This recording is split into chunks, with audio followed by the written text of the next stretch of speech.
Terme héros. Qui appelle ton héros? Quand est-ce qu'on emploie ce terme-là, héros?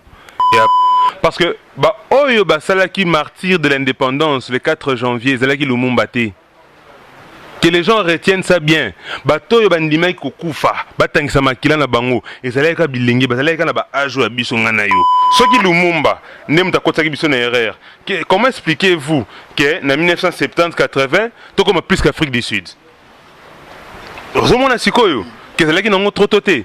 Donc, si on avait une bonne gouvernance, on a continuer comment? Komata. Ba se vantakati lelo. Bato bolobi que non, il fallait qu'il travaille na bango bango ne babomai. Batoyo, il fallait qu'il travaille na bango. Oyozo kum sablelo que non, il fallait qu'il travaille na bango. Bazalana bisosko babomela biso Lumumba. Pourquoi? Vous comprendre? Donc, il ne faut pas vouloir une chose et son contraire. Vous voulez la liberté, mais vous ne voulez pas prendre votre pays en charge vous-même. Et ça, un pays mon côté qui n'a pas de pays à Mouninga. Et ça, c'est ça, c'est ça. Au moment où non, des missiles qui étaient basés colo, des bâtiments basimbi coffré, des missiles qui étaient représentés mon finiku. Couple, harmonie na katia couple. C'est à eux ou leurs descendants. C'est la question qu'il faut les poser. Parce que l'hymne national doit être chanté en langue nationale. C'est logique. Donc nous sommes parmi les pays où il y a un hymne national de langue internationale que nous ne comprenons même pas. Du début à la fin. Comment avoir l'amour de sa patrie si on ne comprend pas ce qu'on chante?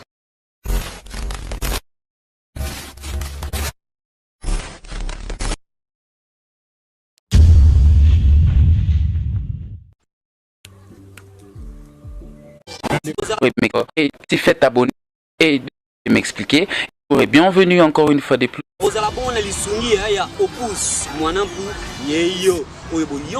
Voilà, fidèles internautes et téléspectateurs et abonnés si vous voulez bien. Bonjour et bienvenue encore une fois de plus au nouveau numéro de vos émissions. Pourquoi j'ai dit de vos émissions? Parce qu'aujourd'hui il y a deux fusions. Je vais m'expliquer. Il y a la Diva Media Channel Télévision et il y a également News on Top sur la Diva Media Channel Télévision. Sur ce plateau, aujourd'hui, je ne suis pas seul. Je suis avec un invité spécial, surpris. Donc vous allez le découvrir. Je ne vais pas vraiment monopoliser la parole. Je vais devoir lui donner la chance de s'exprimer et de se présenter. Je dis merci au Norvégien, le passeport intelligent, my lovely brother. Donc, he's from Norway. Wanamwana Poto, il y a 17 ans déjà. Merci également à la grande équipe technique. En tout cas, Sobo Mounangana Obimaboué, Zaponaye, Saki Mobali. Merci beaucoup. Merci énormément. Merci à tout le monde. Merci, faites abonner vos proches, vos pasteurs, vos élèves, vos enseignants, vos papas, vos mamans, tous ceux-là qui vous entourent, faites-les abonner parce que vous ne serez jamais déçus. En tout cas, je ne vais pas monopoliser la parole. Nazana invité Nangai Awa rapidement. Naropé, ça est déjà parole. Je lui dis bonjour. Bonjour. Merci, en tout cas, merci d'avoir répondu à mon invitation. Tu dois te présenter, tu vas devoir te présenter. Tuba Zolandabiso, baza vraiment Nanzala Yagoyo Kayo, Yagoye Bayo. Merci beaucoup ici Opus Bilili Yeyo Oyobo Yokaka Yokaka Oyobo Mesana Kolanda na émission na bino bolingaka mingi bozindo bomukili na nouvelle formule na yango pona bofongoli misu tozakaka awa donc kande mon confrère Oti Koloba donc les autres solo la penda un peu en long et en large ya Matali donc me voilà pour cette petite courte présentation. Et puis voilà. Merci beaucoup. Merci. Donc, il s'est présenté. Bolandi est très bien. Donc, de Bozabo, Matsaba volume, il y a TV Nabino, Matsaba volume, il y a PC, il y a téléphone Nabino. Ça dépend du moyen auquel vous nous suivez. Déjà, Lélo, je vais devoir parler du sujet, vous annoncer. Donc, le sujet auquel nous allons débattre aujourd'hui, la communauté congolaise. Donc, Lumumba est-il un héros? Est-il un vrai héros? Vrai ou faux? tout ça, le débat moko contradictoire. Donc, on a eu un message ya batu ebele. Sobolandi na Facebook nangai, l'international Christian Bidingija. J'avais fait un live il y a année passée, il y a quelques mois passés déjà. Donc, c'était si je ne m'abuse, en septembre ou octobre 2022. J'avais parlé de toutes ces choses-là. Donc, il y a des gens qui m'ont écrit en privé. Il y a des gens qui m'ont fait des messages, qui ont fait des commentaires. Donc, PCP argument na bango. Alors, lelo, ningaki un peu tout partager dans la chaîne YouTube nae, à relobela nyonso, à la publicité à chaîne nae, na émission nae ou à salaka. Alors, nae lelo, ndetolito débattre na sujet wana. Lumumba est-il un vrai héros, vrai ou faux? Merci d'abord pour la question. Oh, Tuningai, parce que c'est une question très pertinente. Oh, Sengeli Batouba, ça a vraiment un éclaircissement. Yame Matali Lumumba. Déjà, il faut qu'on définir le terme héros. Qui appelle-t-on héros? Quand est-ce qu'on emploie ce terme-là, héros? Et après, ça va devenir héros national. Cet ensemble-là d'héros national, c'est qui qu'on peut déterminer ou bien qu'on peut appeler héros national? Il faut qu'on y ait Bayango. Et héros national, la relique qui a été Mutu Oyo, Andimi a sacrifié Vinae pour l'intérêt général de la nation Mubimba. Donc, wana selon définition et conception nangai. Donc, Mutu Oyo, alobi a privé bo moinae, ba plaisir nae charnel, a privé, ba plaisir nae msous ba posa nae ya ko zalana mwasi, ko vivre na bana, pour que... Pour l'intérêt d'une masse. Oui, pour l'intérêt d'une masse, pour l'intérêt d'une population, pour l'intérêt d'une nation. Parce que quand c'est national, c'est que c'est pour l'intérêt d'une nation. Quand c'est familial, c'est pour l'intérêt d'une famille. Héros familial pas ali. Donc, papa, chaque jour, on a tango, papa, on a rolia, ça déjà héros familial. Alors, dans le cadre de Lumumba, ceux qui ont dit héros national, oui ou non? Moi, je dirais oui. Pourquoi je dirais oui? Déjà, Lumumba, parcours nae historique, est un peu marquant, parce que il a un parcours moins calmeté. Azalaki na parcours mo bezalaki na makambo belé qui ti eko commissaire na table ronde parce que quoi comment esika basinya ki acte d'indépendance autaki na prison de la prison ti na table ronde et lelo acte oya salaki wana parce que bato belé baye bakate pourquoi Mundele a autorisé qui va bimisa Lumumba na kati ya prison tandis que bakanga qui est pour l'infraction grave au niveau à l'État. Pour la petite histoire, je rappelle à ceux qui ne le savent pas et ceux qui vont apprendre ça aujourd'hui, Lumumba bakanga qui est parce que asalaki détournement de fonds publics. Vu qu'azalaki impayé, azalaki na barrière salariale et si kazo travailler, azomona ndenge mbongo kota, mazo futa mate. Alors azalaki na ba problème na ndako. Et en tant qu'un père responsable, il faut assumer mes devoirs en tant que parent. Et il avait trouvé bon, il y a qu'aux bon on a caisse, il y a compagnie Polar, et c'est comme ça qu'il à l'époque, peut qu'on recouvrir là besoin aux élèves qui y a famille. Pour éviter que n'enga zubongo, bah qu'on un salaire naé. Et le patron naé, Mundele à l'époque, n'a constaté qu'ils ont de même avis qu'il était. N'ayez qu'au kangisaï parce que à mon avis on le vol parce que n'enga logique qu'ils a vol. À cette époque-là, il était déjà Premier ministre congolais. Non. À l'époque, il n'était pas Premier ministre congolais. À l'époque, c'était un partisan, c'était un nationaliste, c'était un conférencier. Parce que Lumumba, il animait plusieurs conférences, il y avait à conscience. À Outaï, il participait à la conférence Morona à Accra. Et c'est se réunir pour le mouvement de libération. Pour le mouvement, oui, pour le mouvement, il y a libération, pour le mouvement, il y a indépendance. Neska a qui se peigne, depuis que le barana lingala a qui peigne, basano la qui est. Batimbisi que non, au moins il y a bambo canabiso, tout ça colonisé. Il faut qu'on m'a décolonisé, tout ça pouvoir et bambo canabiso na mabele nabiso. Neska le monde battant à zongi, à sala na polar, ma animé pe ba conférence. Et à mon peine pourquoi, à ressentement quelques personnes, 20 personnes, parlement debout, à ben européen c'est la bonne matière hindou sandé à la kaka. Lumumba ezalaki bongo. Alors tant aye ko détourner mbongo na caisse ya compagnie, bakangi. Et lokola na ba conférence a banangi ko sala.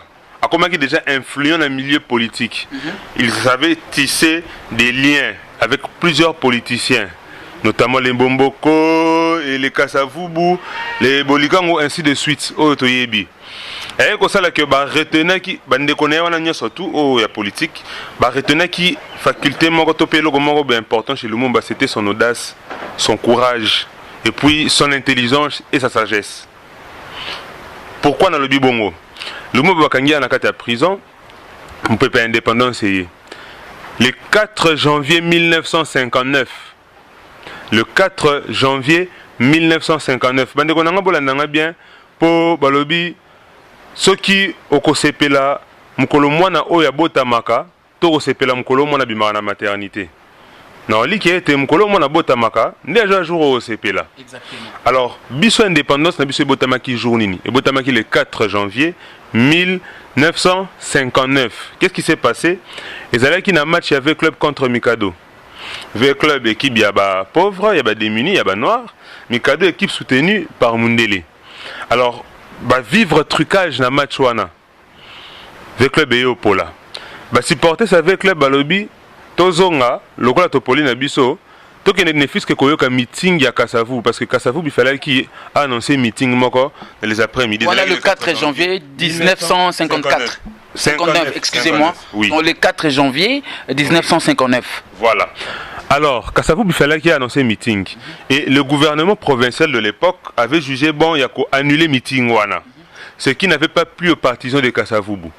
Tant que vous avez club Baoti Stade, Bazoya, Bayoka meeting, bakutani skona batakasavu bu déçu, balobi ki meeting e salamate. Batakive club bazala ki déçu pour l'injustice et salamaki na terrain, ba pour la ki ligola injustice ya mundele, nesko balobi mais finalement mboka oyo ba continuer ko konzango tika. Na politique ba konza biso, na sport ba konza biso. Trop c'est trop, ba bandi ba moko epaka. Ndeke na kiti ba côté ba quartier Fokobel auto benga Kimbangu à l'époque quartier Kimbangu et c'est qui ba panza qui ba magasin à l'époque zala qui ba magasin ba portugais parce que zala qui ba portugais après ba libanais ba yo ya le londe to mona ba indien na Kinshasa ba tondi na ba chinois et bandaka bongo à l'époque zala ba magasin ba portugais ba panzi ba magasin ba portugais wana ba piller ba biomi mindele ba bengani mundele alors mundele ko mona que sous cette vague à pression a kokaki sous ko tenir Congo en prise na longtemps té. Il fallait qu'il y ait indépendance. Il y a Bengi Siskoyo, Batouana Nyon surtout, au Bazalaki acteurs politiques à l'époque, Bakasavubu, ainsi que Bandekwana Nyon surtout participer à l'indépendance, Bakenesko na table ronde, pour que Mundela paie sa bonne indépendance, ça signale bon acte d'indépendance. Voilà Lumumba Zaka partisan. Voilà Lumumba partisan, Azana Kata prison. Ok. Azana Kata prison. Ok. Alors, Bakasavu Bako se retrouver na poto. Pour besoin d'indépendance, bah réclamer indépendance, le bossa Mundele. Mundele malin qu'il est, afin d'ici bango dans la table ronde, à Tuni bango, à lobby indépendance yabino yango toza non toni to pesa bino. Beaucoup indépendant. Boye bisabiso plan nini bino bo prévoir oyo bo gouverner Congo tant que to pesa bino indépendance. Bakasa vous prévoir qui plan moko té. Batalani. Plein de trop prévoir, plein de trop prévoir, plein de trop prévoir. Et à l'intérieur, il y a un monsieur qui dira, mais la question à Boye, ce qui Lumumba Zalaka Awa, elle n'a qu'à répondre facilement. Parce que Lumumba Zalaki n'est pas la réponse de la dans le lemme. Alors, bétore le mot, pou, moi, l'on comme l'on se soutient. Lumumba Zalaka est bon. Alors, Toye Bissamundele Boye, Toko répondre à la question, ce qui a libéré Lumumba des prisons et qu'on rejoindre Bisso à la table ronde. Et c'est là qui bongo. Alors, Mundele vu la pression, a cédé à l'objet, ça va, bon libérer Lumumba. Ne va pas si ordre na Kinshasa, va libérer Lumumba. Lumumba va la veste mort, va mener mela qui écoute de la prison, l'aéroport Anjili, inde, kuna na poto. Va fani na kata chambre, banama il va expliquer Lumumba tactique. Tala, tu comme un niveau oyo, tu bloqué. Tout ça a planté. Oyo to pesa Mundele, ceux qui doivent gouverner Congo, nengenini. Lumumba a un problème exactement, n'a la réponse. Tout qui est de tout na bango. Bah le deuxième jour wana ba kutani sous en réunion, Mundele a tenu bango boye na plan. Lumumba a ici bango lobby. Bino bo pesa biso avant to pesa bino plan. Nengi to gouverner Congo. Bino bo pesa biso plan oyo bino bo régner ki nango na Congo, obo exploiter ki nango na Congo. ba nombre de matières premières au bino besoin au exploiter ba boko au bino bokata bato boboma bo pesa biso plan wana comme ça sur base de ça biso netiko to pesa bino plan oyo to gouverner en mboka et esclavagisme to uti na roi Léopold Belge ozalaki Congo ozalaki ko faire menae après Léopold Belge Congo comme état colonial bref Mundele azalaki na plan mawote. Donc Mundele a se servait qui na Congo comme si azalaki bilanga na ye azalaki na droit moko te ko pesa biso. Mundele a yoki soni ah oui bon ça va le cola place on est que match nul besoin d'indépendance to signer à partir à Lelo le Congo et comme il libre à accéder à l'indépendance na yango ezalaki bongo. Voilà, fidèles téléspectateurs, restez branchés. J'espère très bien que vous Olanda ou Ezoloba ndeko pisbilili. En tout cas, opinion nae eza ko engagé kakaye. Mais je vous rappelle, laissez-moi vous faire un petit rappel. Cette émission sera forcément diffusée sur la Diva Media Channel Télévision et puis sur la Incarna Télévision également, donc ma propre chaîne YouTube et la sienne. Et puis si vous voulez faire des critiques et des commentaires, vous êtes obligé de le faire, mais essayez un peu d'être courtois quand vous nous faites vos commentaires. En tout cas, naebi ke bat bolanda biso, marambozolo ba oyebi yango bien et puis et c'est quoi engager car yo ba opinion yo pesa.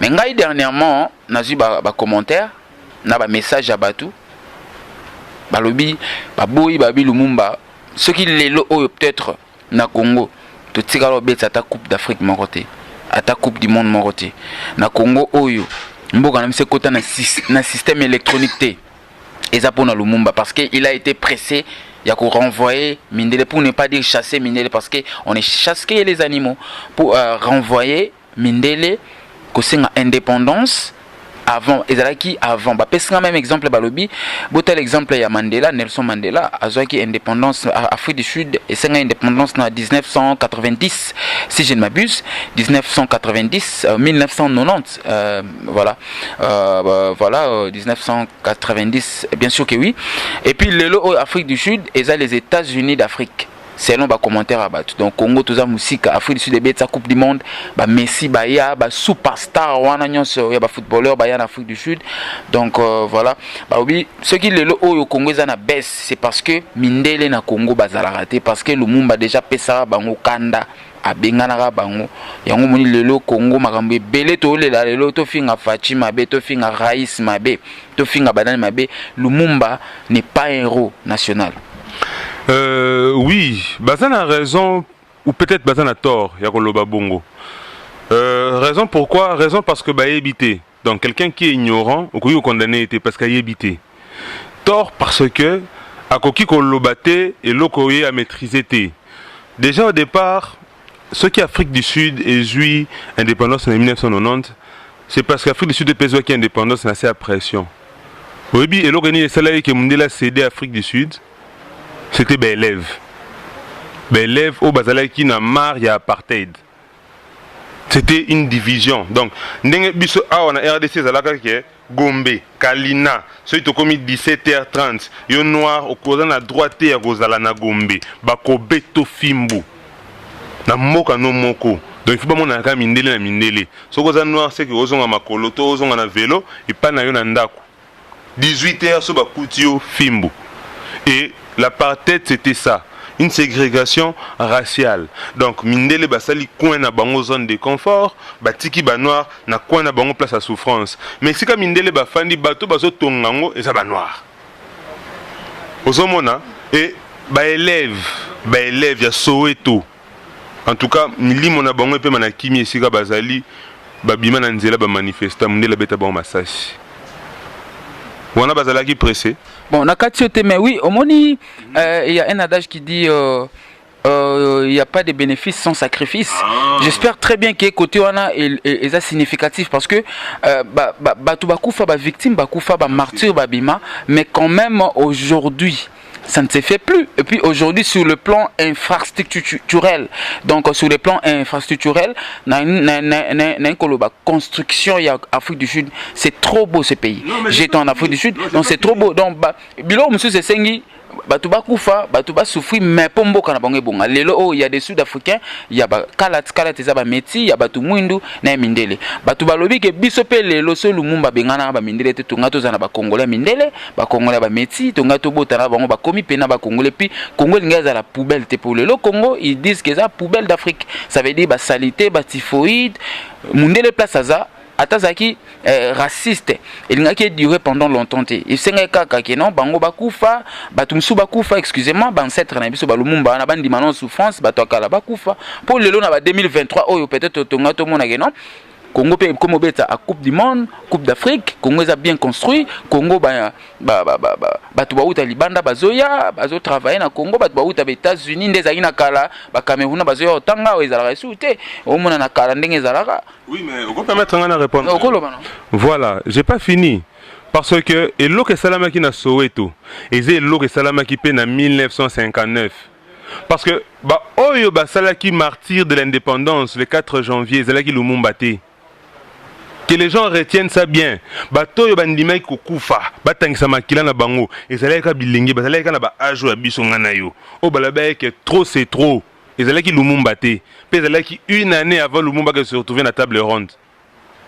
Donc bakoki ko attribuer faute et indépendance à Congo na Lumumba te, c'est une erreur grave. Lumumba a kokisi kaka volonté à peuple parce que c'était le peuple qui en avait marre. Peuple ndé o banako vivre na période wana. Ba mona qui est trop c'est trop. Bisonnet au vivre na période wana te. Et puis toye ba eloko moko na 1970 80 temps Mobutu azalaki na pouvoir. Tozalaki plus que l'Afrique du Sud, n'est-ce pas? Alors, ce qui Lumumba n'aime ta côté qui erreur. Comment expliquez-vous que na 1970 80 to comme plus qu'Afrique du Sud? Donc, si on avait une bonne gouvernance, on aurait continuer comme mata. Pour le plus important, c'est la numéro 1. Le plus important, c'est de maintenir la numéro 1. Donc, yo la numéro 1. Si Messi la numéro 1, ça nous a ballon en football, tu vas s'entraîner comme le Messi, mais comme le Messi, tu peux Messi s'entraîner double fois que Bango. Pour tenir compte de l'entraînement de l'adversaire. Alors, on a que c'est nous qui avons travaillé sous fort pour comme le Congo, ce qu'on fait triplé. Donc, va attribuer faute et indépendance à Congo na Lumumba te. Parce que le 4 janvier 1959, et Salamaki ndenge Salamaka pe na martyr à Soweto kuna. Donc, biso pe tozalaki na ba oyo ba ndima ko zala ba sacrifice na biso, ba kila na biso ko tangisa makila pour que biso le loto so bonsomi o to bengi na lopoto indépendance. Donc, balongo la erreur wana partir à lelo, pe faut ba ko zala reconnaissant na batu oyo ba ozaki ko dire non. Parce que tant que Lumumba a eu discours improvisé, un ministère des Affaires étrangères dans le Salon Rouge, et pas Iwapi, tant que Mundela Isko roi a eu sa biso indépendance à Congo, il fallait que le président Kassavouba prépare discours, que ça le discours discours il y a remerciement, qu'on flatte Mundele, Mundele sa malamu, a pesi biso indépendance, a tikili biso culture naie. Lumumba a s'improvisé. Un papier naïe. Combien sur place pour dire que tout bon sanaté qu'indépendance na biso eza droit eza cadoté. Mais sinon, na c'était balobi que tout à l'heure aux sango lobi que population zalaki et donc bazalaki balembaki racisme wana balembaki esclavagisme wana. Alors ngakutu batu bakomile nga po mamnazo bisezo utanon pas forcément na manga moko. Émission to salon analyse to salango par rapport aux commentaires que les gens m'ont fait, par rapport aux messages, par rapport aux appels que j'ai reçus en provenance de tous les téléspectateurs et tous les abonnés. Vous voyez, et puis batu balobi que Lumumba azaki un peu pressé. Babi batakala loko anet ba Lumumba ba série wana bazaki trop orgueilleux, bazaki vraiment na mayele trop. Bazama intelligence messager ça quitté. Azalaki pressé. Il a fallu qu'il soit patient. Tous ces mondes-là, ils sont un peu patient. Bandi makoku fama qui l'a pénétanga. Peut-être pour les lo oyo, Congo n'a pas à la pétou. Tant que l'on a un système électronique qui est en sur les Android, moi je fais l'Afrique du Sud et la Grèce. Sur les Libanda, aux un exemple, aux téléphones, aux mutu kana téléphone. Ça veut dire que comme avenir, par exemple, avenir Silias, en Afrique du Sud, to avenir Vandech, en Grèce, et yé mutu que zio makamutu est électronisé. Mais awa ekomia olobe komi oui. merci soki ekoma mais tosali combien eza biloko kutu ya kala ezalaka non déjà eza biloko mosusu ya mike na Congo eza te mpo nini non eza bato balobe eza Lumumba mpo eloko wana si nous travaillons avec les mindele là les blancs avec les expatriés avec les Européens ou bien les Américains balinga parce que sika mondela aza salité ezalaka te esika mondela aza alinga toujours komodernize mboka lelo peut-être Congo linga ezala bongo te bazoloba eza Lumumba aza héros te bosalela kutu statut mais aza héros te parce que ye mutu aboma Congo il a fallu qu'il soit patient souffrir bato mosusu kutu bakufa mpo lelo biso oyo bana na biso bana na bango bakuku na bango tozala bien bolingi bo faire croire ngai que bato oyo se sacrifier que le 4 janvier c'était inutile. Lumumba na règne na ya 3 ans ou 4 ans à Salaki, Nebomi Congo. C'était pas vraiment inutile, mais c'était rapide. Lumumba n'a fait que 4 ans de règne. Lumumba, qui a commis primature, à Koksi 5e année, il a été assassiné. Et Toyebi, qui l'ont assassiné. Bah c'est Vantakati Lelo. Bato Bolobi Kenon, il fallait qu'il travaille na bango bango de Baboumaï. Batoyo, il fallait qu'il travaille na bango yozo kum sablelo kenon, il fallait qu'il travaille na bango bazalana bisosko babomela biso Lumumba. Pourquoi? Vous comprendre? Donc, il faut pas vouloir une chose et son contraire. Vous voulez la liberté, mais vous voulez pas prendre votre pays en charge vous-même. Et ça un pays mon côté qui n'a ko bongisa pays muninga. Ezate so ezali tangela anta moko.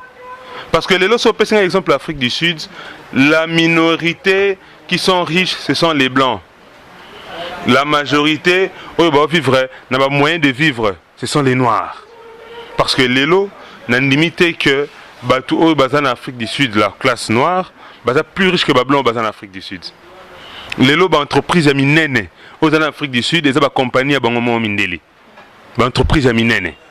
Donc, pouvoir et économie, ils sont détenus dans les expatriés. Ils sont en RDC. Économie na biso eza détenu na ba expatrié tala ka ba magasin ya ba écran téléviseur ba magasin bateka ba caméra ba magasin bateka ba micro en gros au moins kezaka ya ba expatrié ba indien ba libanais parce que économie eza détenu par na bango biso to na pouvoir d'achat te to une économie te biso to un préféré ko investir ba mboka ba paya. Parce qu'il faut rejeter la faute à Lumumba. Parce que Lumumba, ce n'est pas lui qui est en train de diriger le Congo aujourd'hui. Ce qui Mobutu a comme ça qui Zaïre à l'époque, dans le niveau Ekomaki, parce que moi j'ai eu l'occasion matin la compagnie d'aviation zaïroise, Air Zaïre. Mais les lots compagnie d'aviation congolaise EZAT, c'était pas à l'époque de Lumumba, c'est pas à l'époque de Kabila, ni de Fachi, c'était à l'époque de Mobutu. Lumumba n'était même plus là. Donc on a eu le temps de se redresser. On a eu le temps, il y a Kozambo Kanabiso, Namaboko Boye. Ils n'ont pas connu les 120 coups de fouet matin, midi, soir. Au Banaï Kobeta Moutou, ceux qui n'étaient au outil intérieur, on se retrouvait à Kinshasa. On se retrouvait à Kinshasa, Bae Bisayo, Oyo Sala Nini, parce que Yota Landegonayo, Bae Katelo Delego Sala une semaine. So Lexi une semaine, Bae Bet Andegono film, Bae Bet film. Ils n'ont pas connu ça. Ils n'ont pas connu qu'à 17h, il fallait pas bien en avoir Gombe Mboka na Yomoko. Ils n'ont pas connu ces souffrances-là. Batire le roman attending batu wele la ramade dame na Gombe. Pour me makango mbumali dame azome mango na ndaku batu ba omo na place moko spécial li dame. Le nani travers azol le kota vélo mundela boaki na fulu awami mango na ndaku. Batu ba sepela. Omoni ba acculturation ndenge ya. Moi bah reste les ala ke mundele soki la décembre aller moi soso né ala moi bah reste tikali wana na bah frites bani no mona travers jo kangisi yango yona nakata sachet akobima gang kuna na ndako papa yebisa yele biso biloko mundele ba heba ki yango te hein. C'est la même façon que au mona ke non batumsu de lo baloba ke na tangu ya Zaïre tozalaka bien na tangu to komi Congo to komi ko souffrir. C'est la même façon. Alors ceux qui to komi ko souffrir na tangu ya Congo et loko ni ne salara ke Musée Kabila a coûté la résistance T. Tant qu'il y a qui bengana Mobutu. Il fallait que la population batte les la musée. Baloba que musée tiga biso na Mobutu na biso, Mobutu asunga biso to zala bien. Mais babo ce n'est qu'une époque on a ka bat bano qui ne classe na ba sacha sukali, atie ba kaina kata sacha sukali. Babo sanyango. Et pourtant c'est vrai, c'est réel. Bat ba vivre souffrance na période de chute à Mobutu. Ne salaire que ba luka ba bengana Mobutu. Mais les lob et comme ko bimakena, Mobutu zala bien. Bato ben na simane Bazamabe. Et ça sera le même discours, année après année, président après président, ceux qui te changent système nabiso éducatif, ceux qui te changent système nabiso politique, ceux qui te changent système nabiso scientifique, Voilà, fidèles internautes et téléspectateurs, merci de nous être fidèles. Excusez-moi, Opus Bilili. En tout cas, je vais devoir faire un petit tour à la régie et demander de nous balancer un petit élément. Je vous retrouve juste après ces petits éléments. Je vous retrouve. À tout à l'heure. Voilà, de retour sur ce plateau, fidèles internautes, merci de nous suivre, merci énormément à Saki Mobali, donc à la réalisation, donc sans yo mobulu. Non, tous on a Opus Bilili, tous sur la nae. Vraiment, ils en ont des comme boy, non tout un message en coup siko awa. Donc Christian Malango, J-Cool. Donc, on a un ami qui Jimal. Je te salue. Ok. Christian Malongo, big salutations, fidèle abonné, merci beaucoup. Donc, à combien de bisa lobby, au moins il y a tal lelo oyo. On a zakutu opinion et abonné na biso. Oui. Ah oui, ce qui a tal lelo oyo, c'est plutôt ça la critique monétaire. Le franc congolais, notre monnaie, est la monnaie la plus critique et médiocre en Afrique Mobimba. Qu'est-ce que tu en dis? À l'objet que franc congolais, et ça moukié makasi, dans le sens que, imaginez-vous le lot, 10 dollars américains, ya pamba, vaut 21 000 francs congolais. Ça n'a pas de sens. Ou bien sûr, aujourd'hui, 100 dollars américains, aujourd'hui, 100 francs congolais, aujourd'hui 100 francs CFA, aujourd'hui 100 francs Kwanza, aujourd'hui 100 rand, mbonga sud-africain, aujourd'hui 100 livres sterling. Au mieux comparant au monde qui mbonga c'est épezaka. Mais 100 francs congolais na biso pour net na lelo et ce mbeloka chewingom et ce mbeloka bazoka auto benga na langage chinois. Qu'est-ce que tu en dis? Hein, par rapport à la monnaie congolaise, ils ont vraiment critique. Abibilo c'est ça parce que Lumumba Kaka a ouéla ko renvoyer en dehors de la République démocratique du Congo, Mindele, au Bazar qui n'a biso. Nako bandana na koloba eloko ke Mindele bakenda te, tozala na bango tilelo. Donc koloba ke Lumumba renvoya ki bango, je me demande elo ne sala ke tout temps toujours na français tilelo. To mbaka hymne national na langue internationale oza français tilelo. Donc tozana Mindele tilelo tina ba administration na biso ya mboka, bazo diriger biso, na ba conseil sécuritaire na biso ba participaka, to ku na ambassadeur na biso a changer ambassadeur américain États-Unis, na Congo a changer kombo comme Nzita. Comme Mike Amer Nzita. Donc tozana Mindele tilelo na kati ya mboka na biso Mindele bakenda te. Donc, pour na kozonga na franc congolais, oui, c'est normal que franc congolais soit lancé parce que franc congolais ça, oyo bayimba na tango ya kala, mbongo ezali thermomètre ya bana mboka. Mbongo nemte laksaka, le lenge bana mboka bazali. Mbongo zo représenter bana mboka. Donc, un congolais est égal à 2000 américains. Comment? Explique-toi. Comment? Et dans le point de vue santé. Sur le santé, il y a Congolais Lelo. Il y a Kinois, un jeune Kinois Lelo de 18 ans. Dans la santé, il y a un jeune américain. Au moins, il y a décalage de Makassi. Donc, ils ont la bisoti na mbongo. Et ça logique. Pourquoi? Mbongo na bisoto sombango. Tout ça, la banzete ko sala papier. Mais tu imprimes un franc congolais arrêté. Ni encre, ni papier. Quelle est la cause? To somba kango. Baboya biso tozala na machine oyo esalaka mbongo. Pourquoi baboya? Muto asalaka machine wana alingaka te tozala nango sous imposition. Aboya kopesa biso raison. C'est comme si Lumumba pesa batu kanda ndenge awelela indépendance na 1960. Parce que le 30 juin 1960 ezaki vraiment date au Congo yakala et méritait qu'on soit indépendante. Selon les opinions et les commentaires, il y a Babone et puis il y a Batunde Babeng Arabiso, voilà. Donc, tout ce qui est dans le Bahawa, ils ont eu des commentaires. On a dernièrement dans live dans Salaki, même dans l'émission dans YouTube précédemment, année passée. Tous ces dons, je te pose comme question, ça ne vient pas forcément de moi. Ils ont eu un téléspectateur, on a abonné. Alors, vous allez un peu concret na ba explication zala un peu explicite pour exactement suna maman mobo ya 86 ans maman mobo ya 75 ans a Hollanda yo a comprendre bien te ce que zali ba explication les abstraites il faut zala un peu concrète pour ba comprendre parce que je défendre que Lumumba za héros mais ba tout ti lelo ba remarquer que Lumumba tikalo zala héros te c'est maman na bouffon nde ba kino ba obenga explique-toi. Aza le seul mutu azo e courage à telemela mundele lui dire non en face yango akufela yango babomela yango ba assassiner so ka n'importe qui ba nga basukaka na okundai mais ba ki ba longoli susu ba timolie ba cornae ba kati susu mike ba bois qui na tona assise pour limwa complètement amona na kututé donc asi mutabonga sala mutu pamba bref eza ignorance ya batunde baloba bongo ba benga kae ba ofinga eza normal ceux qui ba sala lekutu université na Russie ba sala Lumumba université na Russie biso toleki ba Russie na nini toleki ba onani Russie toleki ba onani bazo nori kutu Lumumba koleka biso bakolo Lumumba omoni yango mona ke na Congo ba te belé ba évoluer na passe parce que ba ndekone moko ba pesa ki soutien te Congo to a pays moko boto linga ka ba ndeko na biso te lelo franc congolais na biso soko zui bilembo za la carte franc congolais na biso bat ba ko na ko comprendre ngo te ko déterminer yango te yango to pesa yango pe valeur te ba bilembo ka ba descendre de la carte franc congolais na biso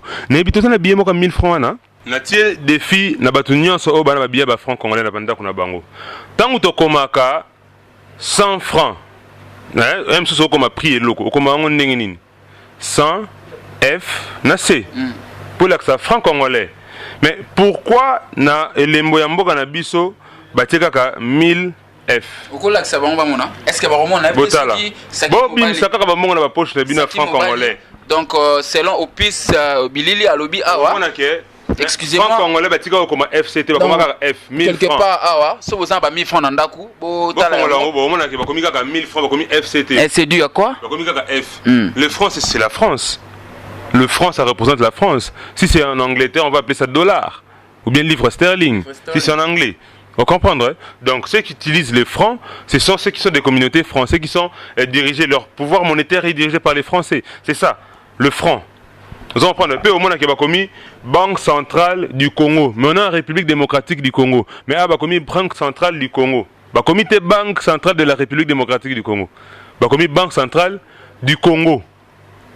Dans tous les billets. Donc, notre monnaie ne nous appartient pas. Comment voulez-vous qu'elle ait la valeur? Bisous-moi, peut-être on a conscience. Est-ce que vous voyez la définition? Il y a coffret oyo, coffret kanyoka, oyo ça a bien 1000 francs. C'est qui mobile?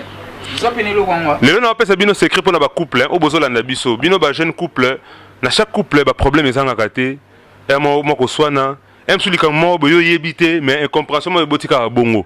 Alors bakoko na biso baneki kosalela coffret kanyoka oyo soko omoni omona kena demi selegete likolo ezana bato moko be basimbi ba dessiner kuna na yebi ki ingénieur saki otie kuna na pause po to mona e zoomer pena na écran omona kena demi selegete baza likolo de bato moko basimbi coffret demi selegete ba représenter mufiniku couple harmonie na kati ya couple donc tangu mama azolambela papa et que papa kangaki maman na infraction moko boy tu na problème moko boy mais maman yebi likambouté donc maman akolambela e jour na kaka na sanyo spécialement akolambela kaka na sanyo oyo tango ayo kotilengo na mesa papa omona sanyo oyo na mesa na demi selekete a comprendre maman ah moi sinanga c'est reproché na likambo moko boy oye aza innocent donc na bomele moto na benga eto so to solo là même si vous avez 3 jours bo solo la te bobeta na bakara les jours ngo bo solo là grâce à coffret oyo soko yesu so balusi na sima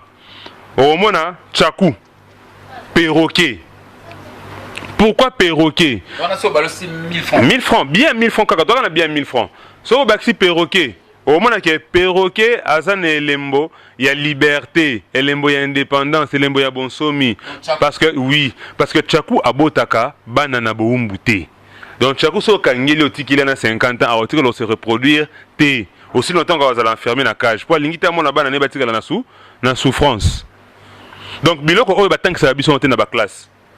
Et dans la hymne nationale na biso. Toye bakate so l'accine, po toye bango na langue na biso té.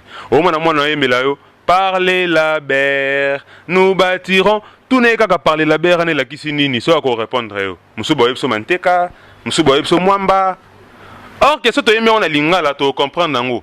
Pourtant ozoyemba na mosala toko tonga mboka kitoko koleka na kimia mwana mboka yemba. Ozomona ke tant muto ozoyemba on a lingala zo comprendre na maloba na facilité, et c'était ça le combat de Lumumba. Le nationalisme, to pe sa importance na ba valeur na biso, to mimona ke tozala rapé batu, to koma ko diriger mboka na biso biso moko. Est-ce que muta bongo pena ozala mutu mabe penda bandeko na ngai? Bon, attends un peu mon frère, si on peut, si on peut parler de l'hymne national, comme tu as soulevé ce point, qui est-ce qui sont ces gens-là qui ont composé l'hymne national? C'est le père Boka et un papa là, et Levé Lutumba. Oui. Alors, ce sont eux qui ont composé l'hymne national en français ou bien comment? C'est la question qu'on doit les poser à eux ou leurs descendants. C'est la question qu'il faut les poser. Parce que l'hymne national doit être chanté en langue nationale. C'est logique. Donc nous sommes parmi les pays où l'hymne national de langue internationale que nous ne comprenons même pas. Du début à la fin. Comment avoir l'amour de sa patrie si on ne comprend pas ce qu'on chante, on ne maîtrise pas? Ça n'a pas par exemple quand on parle de la BR. Donc il a dit que tu as la BR, tu as âge à l'élo, tu es barangoté. Mais bah se retrouver on son akatité. Bah se retrouver dans l'école, université qui parle labeur et où tu n'as verbe élaborer ses enfants. Et pardon, labourer. Le labeur c'est le travail. Nous comprenons à université parce que na primaire, na professeur, na élève to yeba ki ngoté. Na ba directeur to yeba ki ngoté. Dans la degré. Il y a ignorance oyo mboka mobimekoli nango. Parce que bato bongo bolingi batonga mboka na bango batonga ndeni. Il faut pas penser ka faute na balumumba parce que muto a rejeté ka faute pas mutu musu, c'est une personne faible. Po yo moko sala ni. Soki lumumba tsaki mboka na erreur. Parce que yo moko na minito. Po tia mboka na positivité sali ni. Mais l'autre, à part critiquer. Donc c'est inutile, le chien boit, la caravane passe. Voilà, fidèles téléspectateurs, ça continue. Merci de nous être fidèles. Je vous rappelle, je fais un petit rappel encore que cette émission sera forcément diffusée sur la Diva Media Channel Télévision. Bien sûr que oui, et sur Incarna Télévision. Il y a une question qui m'est venue en tête. J'aimerais te poser une très belle question. Au lobby par rapport à 200 ils en a 1000 francs. Et ça, culture Nabiso.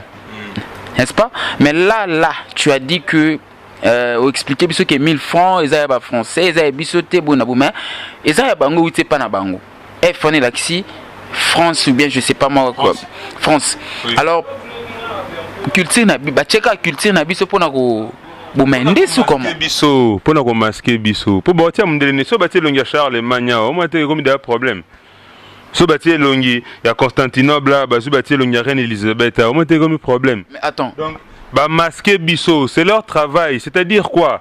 Bah zo pesa au poison mais bah on a kati mbuma sukali. Yo tango fi ba sukali wana na bula maula mais on mélanie ce vrai ténère vrai kwiti. Yango ba sali biso ah. OK, mais avant bah ça la bia bah 1000 francs parce que 1000 francs ils a raté. Bah 200 francs est-ce qu'il y a ba billet ezaka na bia 1000 francs ou bien ça na ba billet monsieur? Bilembo et ça na ba billet nyonso. Bilembo te F tous les billets. Tous les billets francs congolais. Je suis 1000 francs pour nous expliquer biso ba dessin oyo. Oza awa. Mais F au moment que F on a dans tous les billets, c'est pas FC, ils a F 1000 francs. Au lieu ça la 1000 francs donc 1000 FC ne to komaka na classe. Ne biso nyo surtout to komaka. Ndenge pe to tinda na ba MP ça ba komaka CDF. Pas na biso au moment kaka F. Et ça la 500 francs au moment il y a 500 francs, il y a 500 francs congolais, il y a 500 francs tout court et Sili. France c'est l'abréviation de France. Gouvernement n'a pas mambo. Oh mais yango bon même ta signature gouverneur za at.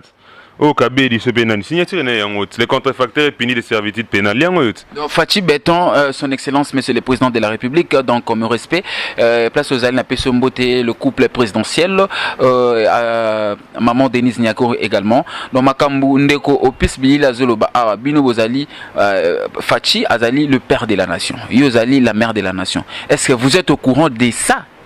Oh mais bah comme 1000 francs tu t'as non bah comme 1000 francs yango 1000 francs fait comme 1000 francs congolais bah ceux qui ici 1000 francs ce que n'habité beau expliquer biso ne loko wana beau commenter na ba commentaire beau comment na ba commentaire kuna beau expliquer biso pourquoi ce kaka na 1000 francs au lieu ba ça 1000 francs congolais puisque ya mboka représenter mboka Voilà, merci beaucoup. Donc, Bandeko Balandi, Binomo Yoki, Ndeko Opus Bilili, Ndenge Azope Selamakambu Nyonso. Comment pourrais-je désannoncer cette émission sans avoir remercié Maître Roger Kaya, big dédicace à toi, et puis mon petit frère propre également, Elvis Nkoi, Nakobo Sanayote, place aux Ali, big dédicace Nayo.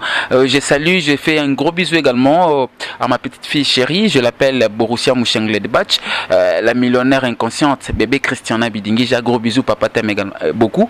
Un grand merci également à celle que j'appelle iPhone 14 Pro Max, donc iPhone 14 Pro Max, et c'est comme Motema et Lalaga, et c'est comme Makambwezali, donc Fallon KMB, donc la femme avec un grand F. Merci et gros bisous à toi chérie. Nakozonga na on a habité ce Rosali quand même na bateau oyo eza quand même émission et analyse oui mais ça la paie moi aux na bateau souhaiter bon anniversaire. Oui hein, bon anniversaire t'es pas anniversaire juste remerciement na mon sponsor depuis l'Irlande Motet Indica Belobé. En tout cas on est ensemble bozindo bamukili pona bofongoli mis nouvelle formule 2023 quand Toyo Kanaki.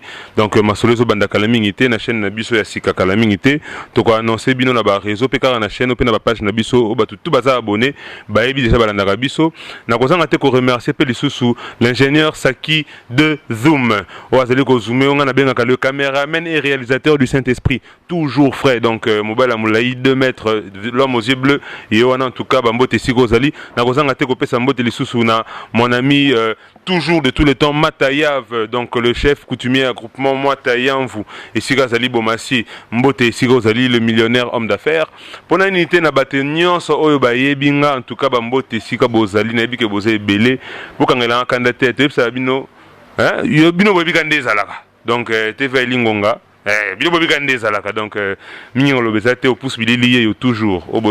voilà, merci beaucoup Opus Bilili, merci vraiment, merci, je te remercie également. Merci Penayo, hein. Je vous en prie. Merci Penayo, Ndenge a agrémenté sous cette émission Oyo avec des questions très pertinentes. En tout cas, merci beaucoup. Je vous en prie, c'est à moi de te remercier. Je dis merci également à ma maman chérie, ma maman qui m'a mise au monde, maman Chidibi Mado. Trop de love for you, mom. I love you so much, mom. And je dis merci également à Roméo Mibou, Mokonzi Nangai, le prince de Mikonga. Moi, je l'appelle Mokonzi Nangai, Prudent Mibou. Pourquoi ne pas saluer Ingénieur Gelem également? On a bien un Big Manager, Ingénieur Gelem. Donc, merci à tous ceux-là qui nous ont suivis. Et puis, merci également à l'architecte très, très intelligente depuis l'Allemande, Maureen Loubaki. Fidèles téléspectateurs, émission Oyo, to chaîne Oyo, Eza Ebino. Bolandara biso bo partageara ba lien oyo pona ko loba pena lo koto ya lingala bo partageara ba lien na bande ko na bino bo kabola. Merci beaucoup bo kabola et que ça la biso énormément plaisir bolandaka biso vraiment parce que ceux qui binoté biso to travailler te bo s'abonner hein bo s'abonner donc yo pour landi biso tina suko s'abonner te ozani ba rappeler au s'abonner fina cloche na notification c'est la ding ding au fini wana au tema commentaire aux nga libanga tena émission ezolanda tena na bande passante na bi tozana to lexa ba spot publicitaire tozo sala bongo ba plateau donc tozo sala nyonso pe lisusu tozana service vidéographique et photographique donc tozo sala ba photographie ba mariage professionnel tozo sala ba photographie ba événement nyonso to bozala nango en tout cas bozanga te contacter biso tozana équipement déjà complet avec des matériels de qualité image à qualité donc bon on a fait publicité il y a quelques extraits éléments na biso to salaka salaka en tout cas bozanga te ko s'abonner au lingio le capé ne émission na biso oya ko lobela aux appels na un sous ni kanissimo ko boye ko bakisa pourquoi pas contacter biso na numéro ezali au bas de l'écran WhatsApp na biso est toujours disponible à part les dimanches. Merci. Merci également à mon beau-frère Rona Bengakae. La luxure et l'élégance sont au rendez-vous. Le Védier Tokenga.